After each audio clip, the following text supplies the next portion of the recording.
Assalamualaikum warahmatullahi wabarakatuh. Kami dari kelompok 12 ingin menyampaikan materi tentang lembaga keuangan dengan beranggotakan kelompok 1.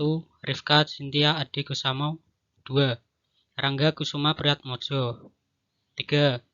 Muhammad Isbakul Akbar. 4. Yusmanto Wisnu. 5. Nisha Firnawandi. 6. Siswati. Uang dan lembaga keuangan. Pengertian uang.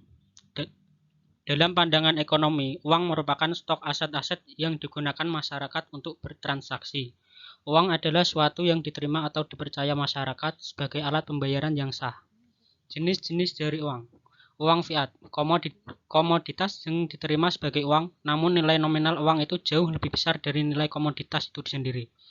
Uang komoditas, uang yang nilainya sebesar nilai komoditas itu sendiri. Uang hampir liquid sempurna.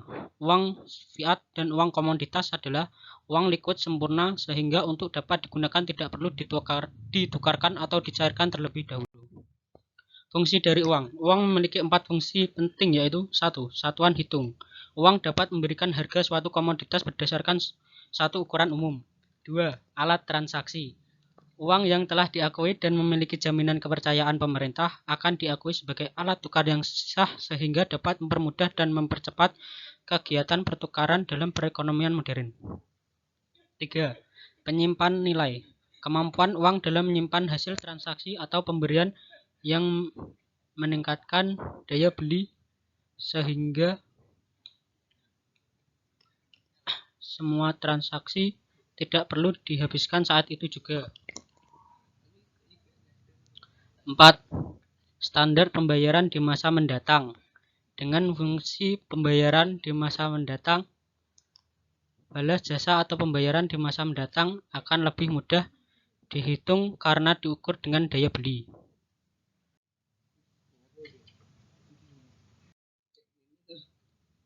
Teori permintaan uang klasik. Menurut pandangan ekonomi klasik, fungsi uang hanyalah sebagai alat tukar. Karenanya, jumlah uang yang diminta berbanding proporsional dengan tingkat output atau pendapatan. Bila output meningkat, maka permintaan uang meningkat.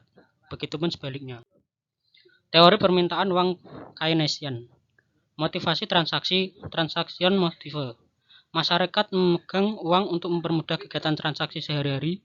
Permintaan uang untuk transaksi berhubungan dengan tingkat pendapatan. Bila pendapatan meningkat, maka kebutuhan uang untuk transaksi meningkat. Motivasi berjaga-jaga. Precautionary motive. Persiapan untuk menghadapi hal-hal yang tidak diinginkan atau tidak terduga. Jika pendapatan meningkat, permintaan uang untuk berjaga-jaga akan meningkat. Motivasi spekulasi, speculation motive. Uang digunakan sebagai alat untuk mendapatkan keuntungan. Jumlah uang beredar. Jumlah uang beredar adalah nilai keseluruhan uang yang berada di tangan masyarakat. Jumlah uang beredar dalam arti sempit narrow money adalah jumlah uang beredar yang terdiri dari uang kartal dan uang giral. Dengan rumus sebagai berikut. M1 sama dengan C tambah D, di mana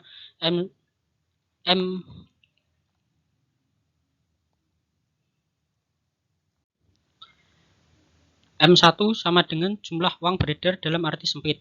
C sama dengan uang kartal, surensi, uang kertas ditambah uang logam. D. Uang giral atau cek demand deposit. Uang beredar dalam arti luas M2 adalah M1 ditambah deposito berjangka tim deposito. M2 sama dengan M1 ditambah QM. Di mana M2 sama dengan jumlah uang beredar dalam arti luas. QM sama dengan uang kuasai atau kuasai money.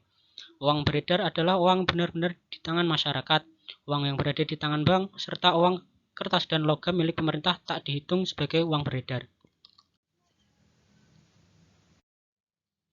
Tabel 19.2 Perkembangan jumlah uang beredar di Indonesia tahun 1999 sampai 2018 dalam miliar rupiah. Dengan menggunakan tabel 19.2, kita membuat analisis sederhana tentang hubungan perkembangan output dan jumlah uang beredar dalam perekonomian Indonesia. Pertama, yang ingin dilihat adalah adanya gerakan searah antara pertumbuhan output dan jumlah uang beredar. Bila PDB dianggap memberikan gambaran tentang kegiatan ekonomi, maka terlihat bila perekonomian membesar. Jumlah uang yang beredar juga meningkat. Di tahun 1999, nilai PDB atas harga berlaku, PDB nominal atau PDBN, adalah 1.199.442 miliar. Sedangkan jumlah uang beredar dalam arti sempit M1 124.663 miliar rupiah dan jumlah uang beredar dalam arti luas M2 646.205 miliar rupiah. Di tahun 2015, PDBN meningkat 10,3 kali lipat menjadi 11.526.333 miliar rupiah. M1 meningkat 8,5 kali lipat menjadi 1.055.440 miliar rupiah.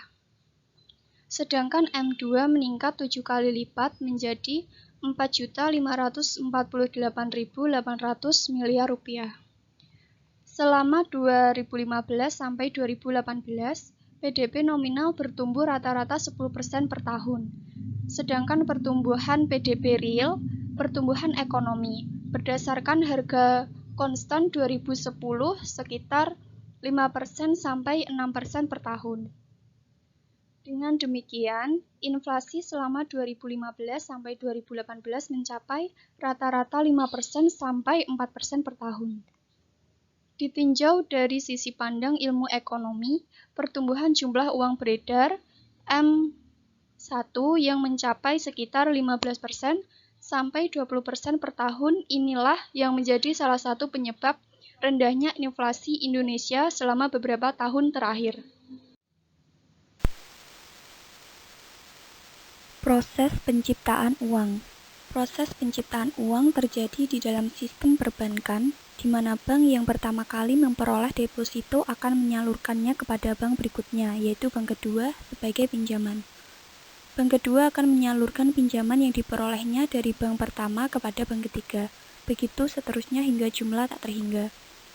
Besarnya deposito yang dapat diubah menjadi pinjaman tergantung dari ketentuan besarnya giro wajib minimum, disingkat GWM, Reserve Requirement Ratio. Jika ketentuan giro wajib minimumnya 10%, maka dari setiap 10 unit deposito yang diterima bank, hanya 90%-nya yang boleh disalurkan sebagai pinjaman. Bila Reserve Requirement Ratio 20%, maka hanya 80% dari deposito yang dapat disalurkan sebagai pinjaman. Dengan segera terlihat bila ketentuan Reserve Requirement Ratio makin rendah, daya ekspansi kredit perbankan makin besar.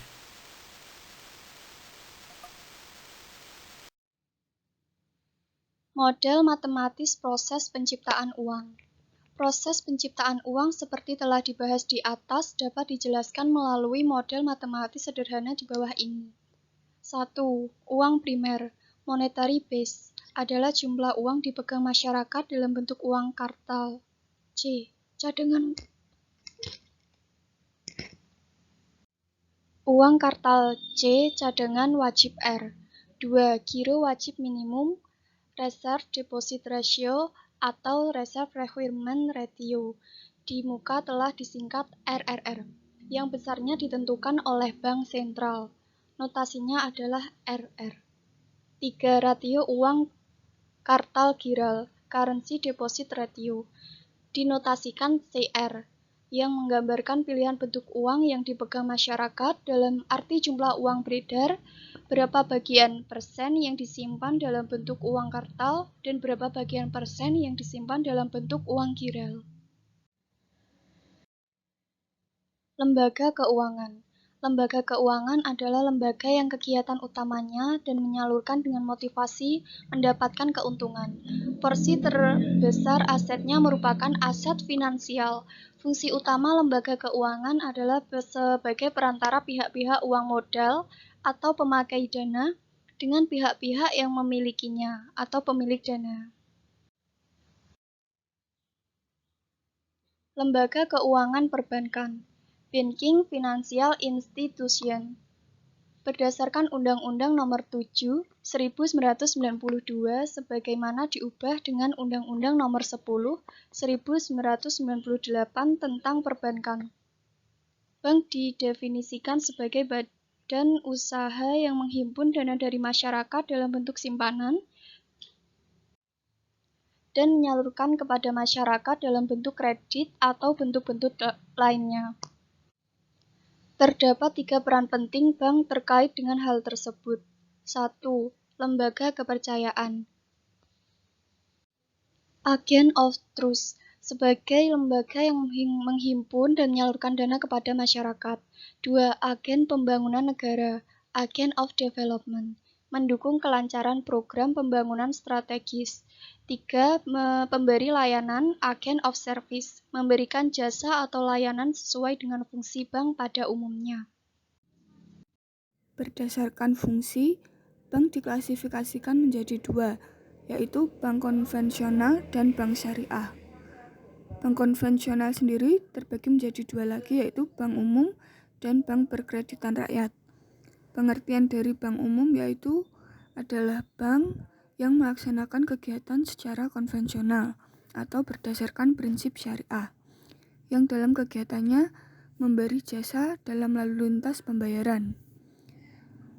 Untuk bank berkreditan rakyat, BPR adalah bank yang melaksanakan kegiatan yang secara konvensional atau berdasarkan prinsip syariah, yang dalam kegiatannya tidak memberikan jasa dalam lalu lintas pembayaran. A. Bank umum. Kegiatan usaha bank umum antara lain adalah 1. Menghimpun dana dari masyarakat dalam bentuk simpanan berupa giro, deposit berjangka, sertifikat deposito, tabungan, dan atau bentuk lainnya yang dipersamakan dengan itu. 2. Memberikan kredit. 3. Menerbitkan surat pengakuan utang. 4. Membeli, menjual, atau menjamin atas risiko sendiri maupun untuk kepentingan dan atas perintah nasabahnya.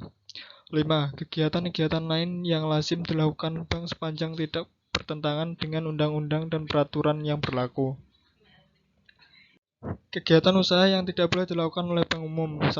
Melakukan penyertaan modal kecuali dalam hal tertentu seperti yang diatur dalam undang-undang. 2. Melakukan usaha perasuransian dan melakukan usaha lain seperti yang diatur undang-undang. B. Bank Berkreditan Rakyat atau BPR. Kegiatan usaha yang diperbolehkan dilakukan oleh BPR menurut undang-undang. 1. Menghimpun dana dari masyarakat dalam bentuk simpanan. 2. Memberi kredit. 3. Menyediakan pembiayaan bagi nasabah berdasarkan prinsip bagi hasil dan menempatkan dananya dalam bentuk SBI, deposito, dan atau tabungan pada bank lain. Kegiatan usaha yang tidak diperkenankan untuk dilakukan oleh BPR diantaranya adalah 1. Menerima simpanan dalam bentuk giro. 2. Melakukan penyertaan modal. 3. Melakukan usaha perasuransian dan melakukan usaha lain di luar kegiatan usaha tersebut di atas. 2. Bank syariah.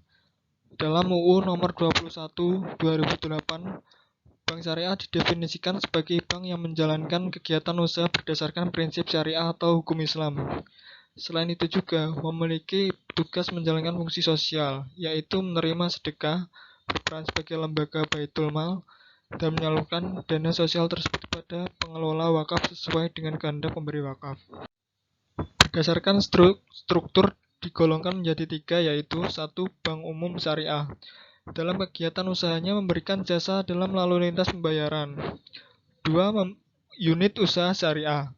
Bertugas menjalankan usaha dengan prinsip syariah dan merupakan unit usaha dari bank konvensional ataupun unit usaha dari bank induk dengan sistem konvensional yang memiliki kedudukan di luar negeri. 3. Bank pembayaran rakyat syariah. Dalam kegiatan usahanya tidak memberikan jasa dalam ilmu lalu lintas pembayaran seperti BPR. Perbedaan bunga dan bagi hasil. Bunga. 1. Penentuan bunga dibuat saat transaksi dengan asumsi usaha akan selalu mencapai keuntungan. 2.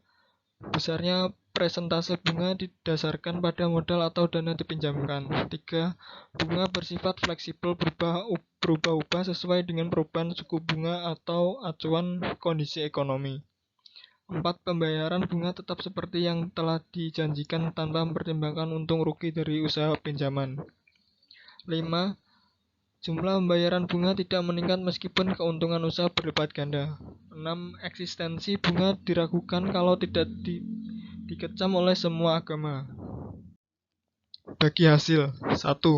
Penentuan besarnya rasio bagi hasil ditentukan saat akad dengan berpedoman pada kemungkinan untung dan rugi. 2. Besarnya rasio bagi hasil didasarkan pada jumlah keuntungan yang diperoleh. 3. Rasio bagi hasil tidak berubah selama akad masih berlaku, kecuali terdapat kesepakatan bersama untuk mengubahnya. 4. Bagi hasil bergantung pada keuntungan usaha yang dijalankan. Bila usaha rugi, maka kerugian akan ditanggung bersama. 5. Jumlah pembagian laba meningkat sesuai dengan peningkatan keuntungan. 6. Tidak ada yang meragukan keabsahan bagi hasil. Produk-produk dalam syariah dapat dikategorikan berdasarkan akad atau ikatan kesepakatan atau transaksi yang dibingkai dengan nilai-nilai syariah. Secara umum, terdapat 6 pola akad dan produk bank syariah, yaitu sebagai berikut. 1. Pola titipan. Pola ini menganut prinsip bahwa aset titipan nasabah harus dijaga dan pada akhirnya dikembalikan pada nasabah. Terdapat 2 produk dengan pola ini, yaitu A. Wadiyah yat amanah. Bank berfungsi menjaga aset yang dititipkan nasabah, namun tidak berhak memanfaatkan barang tersebut tanpa seizin nasabah. Bank boleh menerima aset tersebut. Bentuk layanan ini mirip dengan Safa Deposit Box. B. Wadiyah yat damanah. Bank bertugas untuk menerima titipan aset nasabah dan dapat memanfaatkan aset tersebut dengan seizin nasabah, serta harus dapat mengembalikan aset tersebut secara utuh. Atas izin pengguna aset ini, bank dapat memberikan bonus kepada nasabah tanpa harus membuat akad terlebih dahulu. 2. Pola pinjaman. Mengatur tentang pola produk pinjaman, di mana bank dapat meminjamkan hartanya kepada nasabah yang dapat mengambil manfaat dengannya dan mengembalikan gantinya, atau mengambil manfaat tanpa harus mengembalikannya. Terdapat 2 produk bank syariah dengan prinsip qard dan qardul hasan. 3. Pola bagi hasil. A. Mudorabah. Satu pihak berperan sebagai pemberi modal, sedangkan pihak kedua menjadi pengelola usaha. Kemudian, keuntungan usaha akan dibagi berdasarkan rasio yang disepakati. B. Musyarakah. Bank dan nasabah bekerja sama sebagai mitra usaha dan melakukan pembagian keuntungan usaha sesuai dengan rasio yang telah ditentukan. C. Mustaqonisah. Bank dan nasabah bekerja sama untuk membeli sebuah barang, kemudian salah satu pihak akan membeli bagian pihak lain dan pihak lainnya akan membeli bagian pihak lain secara bertahap melalui mekanisme pembayaran hak atas kepemilikan. 4. Pola jual beli. Terdapat 3 akad bank syariah dengan pola ini. A. Murabahah. Nasabah dapat meminta bank untuk membelikan barang tertentu bagi nasabah. Kemudian nasabah akan memberikan margin tertentu kepada bank atas jasanya. B. Salam. Merupakan akad pembelian barang dengan ciri-ciri khusus atau spesifik yang biasanya dilakukan dengan cara pesanan dan pembayaran diterima di muka secara tunai. C. Istisna. Mirip dengan akad salam, kecuali bahwa pembayaran dapat dilakukan di awal, tengah maupun akhir. 5. Pola sewa. Terdapat 2 akad bank syariah yang memiliki prinsip sewa. A. Ijarah. Bank dapat menyewakan suatu barang kepada nasabah dan memperoleh imbalan sebagai biaya sewa. B. Ijarah muntahiyah. B. Tamlik. Transaksi sewa beli di mana pada akhir masa sewa akan terjadi pemindahan kepemilikan barang yang disewakan, di mana barang ini akan dijual maupun dihibahkan. 6. Pola lainnya. Wakalah. A. Wakalah. Memberikan wewenang bagi bank untuk mewakili nasabah dalam transaksi yang dapat diwakilkan dan bank akan menerima imbalan dari nasabah lainnya. B. Kafalah. Pengalihan tanggung jawab dari satu pihak ke pihak lain dengan imbalan bagi pihak yang mendapat pengalihan tanggung jawab. C. Hiwalah. merupakan akad untuk pengalihan utang atau piutang dari orang yang berutang atau berpiutang kepada orang lain yang menanggung atau menerimanya. D. Rent mortgage, akad pelimpahan kekuasaan oleh nasabah kepada bank dalam hal-hal yang boleh diwakilkan. E. Sharp, akad yang melibatkan jual beli suatu valuta asing atau penukaran mata uang domestik dengan falas. F. Ujrah, akad yang mengatur mengenai imbalan yang akan diterima bank atas jasa yang telah diberikan. 3. Bank sentral atau central bank. Fungsi utama bank ini untuk mengatur jumlah uang yang beredar dalam perekonomian. Namun dalam praktiknya, bank sentral menjalankan banyak fungsi. Secara umum ada beberapa fungsi utama bank sentral dalam dunia nyata. Agen fiskal pemerintah atau fiscal agent of government, di mana bank berfungsi sebagai penasihat dan memberi bantuan untuk mengelola berbagai masalah atau transaksi keuangan pemerintah. Banknya bank atau banker of bank, bank yang memberi bantuan kepada bank-bank yang mengalami kesulitan likuiditas. Menentukan kebijakan moneter atau monetary policy maker. Bank berfungsi sebagai pengendali jumlah uang yang beredar sebagai bagian dari kebijakan ekonomi yang bertujuan mengarahkan kondisi makroekonomi ke arah yang lebih baik atau diinginkan. Selain 3 fungsi utama tersebut, umumnya bank sentral juga melaksanakan beberapa fungsi di bawah ini. 1. Pengawasan, evaluasi, dan pembinaan perbankan atau supervision, examination, and regulation of member bank. Melalui fungsi ini, bank sentral akan meminimumkan eksternalitas merugikan dan memaksimumkan eksternalitas menguntungkan dari industri perbankan. 2. Penanganan transaksi giro atau the clearing and collection of checks. Dengan fungsi ini, bank sentral akan mengefisiensikan kegiatan-kegiatan transaksi yang menggunakan alat pembayaran giro. 3. Riset-riset ekonomi atau economy research. Riset ini dibutuhkan sebagai masukan dalam penentuan kebijakan ekonomi, khususnya kebijakan moneter. 4. Bank Indonesia. Bank Indonesia (BI) adalah Bank Sentral Negara Republik Indonesia. Didirikan pada tahun 1953 dengan menghubungkan status Defense Bank NF yang dinasionalis di tahun 1951 menjadi Bank Sentral Indonesia. Dasar hubungan pendidikan Bank Indonesia adalah Undang-Undang Nomor 11 1953. Kepemimpinan dan kewenangan pemimpinan tidak jauh berbeda dengan tentuan dalam Undang-Undang Nomor 23 1999, Pasal 41 dalam Undang-Undang Nomor 3 2004 disebutkan bahwa Gubernur Bank Indonesia diusulkan dan diangkat oleh Presiden atas persetujuan Dewan Perwakilan Rakyat.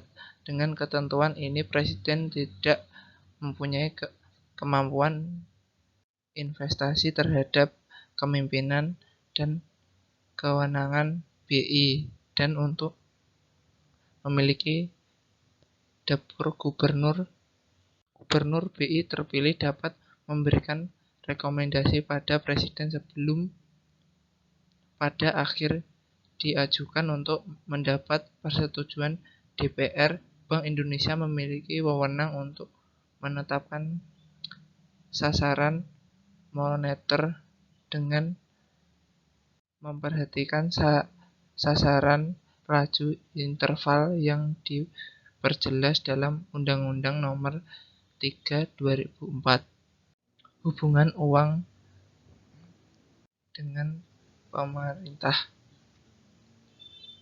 Berdasarkan UU Nomor 23 1999, Bank Indonesia tidak diizinkan lagi memberikan pinjaman kepada pemerintah demi menjaga independensinya. Pasal 56.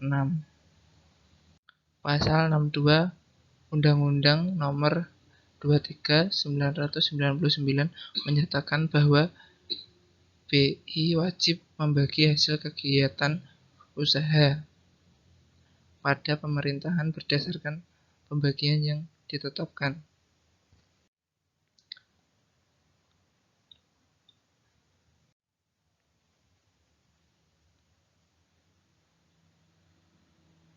BI mengambil beberapa perusahaan peran terkait dengan hubungan pemerintahan dalam keuangan. Beberapa perusahaan diantaranya terkait dengan peran BI dalam penerbitan surat utang negara SUN, pengatur pembelian SUN untuk operasi pengadilan moneter dan kewajiban penyampaian laporan uang secara berskala kepada DPR dan pemerintah. Kebijakan moneter. Kebijakan moneter adalah mengendalikan atau mengarahkan perekonomian makro dan kondisi yang diinginkan yang lebih baik dengan mengatur jumlah uang berdasarkan menambah uang berdasarkan moneter ekspansif. Jika uang dikurangi moneter kontransif. Kebijakan uang ketat.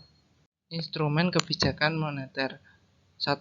Operasi pasar terbuka open market operation adalah cara pemerintahan dalam mengendalikan jumlah uang berdasarkan fasilitas diskontol adalah kredit simpang yang diberikan oleh bank sentral kepada bank-bank dengan jumlah surat berdasarkan dengan tingkat diskonto yang ditetapkan oleh bank sentral sesuai dengan arahan kebijakan moneter. 3. Rasio cadangan wajib adalah mengatur jumlah uang beredar dengan memainkan jumlah dana cadangan perbankan yang harus disampaikan pada moneter. 4. Imbauan moral adalah instrumen kebijakan moneter yang digunakan pemerintahan untuk mengendalikan jumlah uang berdasarkan masyarakat melalui pemberian hubungan pada para pelaku ekonomi. Otoritas Jasa Keuangan. Otoritas Jasa Keuangan memiliki tujuan pembentukan untuk menyelenggarakan kegiatan sektor jasa keuangan yang teratur, bersih, adil, transparan, akuntabel, dan mewujudkan sistem keuangan yang tumbuh secara berkelanjutan dan stabil, serta melindungi kepentingan konsumen dan masyarakat.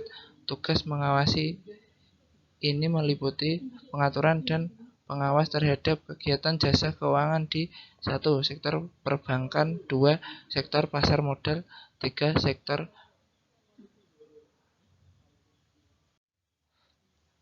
perasuransian dan pensiun, lembaga pembiayaan, dan lembaga jasa keuangan lainnya. Pengawas lembaga keuangan. 1. Pengawas mikroprudensial mengawasi yang dilakukan oleh otoritas jasa keuangan. Ini hanya mencakup pengawasan stabilitas institusi keuangan secara individu. 2. Pengawasan makrokonduit merupakan upaya otoritas jasa keuangan dalam melindungi konsumen, tujuan untuk melindungi kepercayaan dari investor dan konsumen dalam setiap aktivitas usaha di sektor jasa keuangan dan memberikan peluang bagi lembaga keuangan untuk memberikan secara adil, efisien, dan transparan. Edukasi dan pelindung konsumen. Edukasi ini memerlukan agar masyarakat dapat memiliki pemahaman yang baik mengenai berbagai produk keuangan, Kewenangan OJK mencakup 1. Memberikan edukasi kepada masyarakat dalam rangka mencegah kerugian konsumen dan masyarakat. 2. Pelayanan pengaduan konsumen. 3. Pembelaan hukum untuk kepentingan pelindungan konsumen dan masyarakat. Lembaga keuangan bukan perbankan. 1. Perusahaan asuransi. Produk jasa yang ditawarkan adalah perlindungan finansial berupa pengalihan risiko untuk menghadapi berbagai hal yang kurang menguntungkan, misalnya kecelakaan, sakit keras, hingga kematian. Nomor 2. Lembaga dana pensiun. Lembaga ini menawarkan jasa berupa persiapan dana pensiun. Ketiga, perusahaan investasi.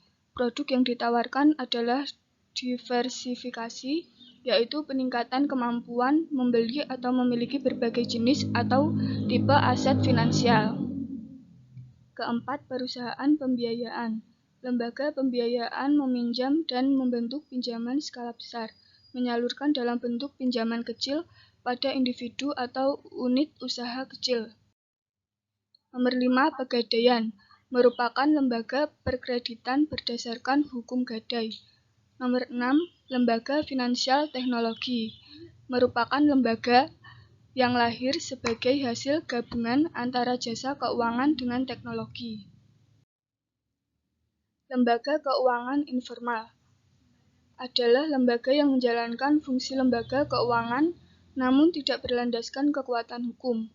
Bentuk usaha lembaga informal yang ada di Indonesia adalah riba dan ijon. Sekian presentasi dari kelompok kami. Apabila ada salah katanya, mohon maaf. Wassalamualaikum warahmatullahi wabarakatuh.